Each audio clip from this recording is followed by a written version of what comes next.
Skid Row guitarist Dave "Snake" Sabo says that the stars align when the band recruited ex-H.E.A.T vocalist Erik Grönwall as its latest frontman. Grönwall recently joined Skid Row as the replacement for ex-H.E.A.T, who joined Skid Row in 2016, following the departure of Tony Harnell. Skid Row played their first show with Grönwall on March 26 at Zappos Theater at Planet Hollywood Resort and Casino in Las Vegas, Nevada, as the support act on the rescheduled dates for Scorpions' Sin City Nights residency. Skid Row's 9-song set included its new single, The Gang's All Here, which was made available on March 25. The song is the title track of the band's upcoming album, which will arrive on October 14 via Ear Music. Skid Row recorded The Gang's All Here in Nashville, Tennessee, with producer Nick Raskulinecz, who has previously worked with the Foo Fighters, Stone Sour, Hailstorm, Evanescence, Rush and Alice in Chains, among many others. Sabo and bassist Rachel Ballan discussed Grönwall's addition to the band during an appearance on the latest episode of SiriusXM's Trunk Nation, recorded just hours before Skid Row's first performance with the Swedish singer.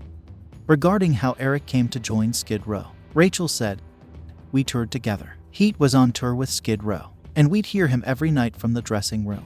And a couple of times I was like, man, listen to this guy sing. He's phenomenal. And then, I forget who told me, someone that was with us. Yeah, he won Idol in Sweden. And I was like, man, he's got pipes. And I was listening. Then I went behind the monitor board a couple of times. And in my head, I'm like, wow, when Skid Row has some downtime, I'm gonna get in touch with this dude and start a side project with him. And obviously, that never happened. But as time went on and we got to the point to where we were with CP and stuff, Erik was our first.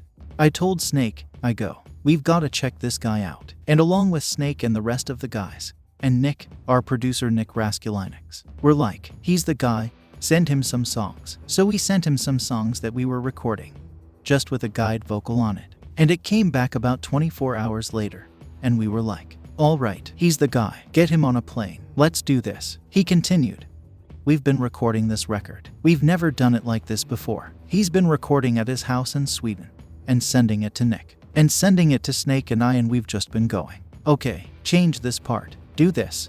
Tuesday, when we all flew to Vegas for rehearsals, that was the first time we met face to face. Other than on tour, we saw each other in the hallway a couple of times. But other than that, Tuesday was the first time, other than a Zoom call, that we met face to face.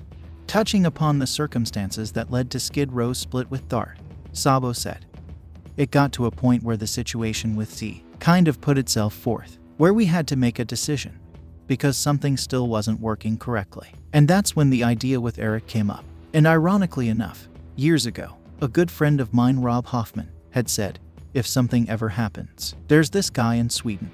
And he said the same thing to our manager as well years ago. And all of a sudden, as life happens, it kind of came full circle and it became a reality. I've been on a high for probably the last month, just hearing the way the songs are coming out, seeing the enthusiasm in everybody, seeing the positive reactions we're getting from playing it for people, Snake added. And it feels so amazing. I feel like I'm 25 years old again. But it's been an incredible experience. And the way this whole thing has sort of come to fruition, it makes you just go, man, there's something going on that's beyond our control.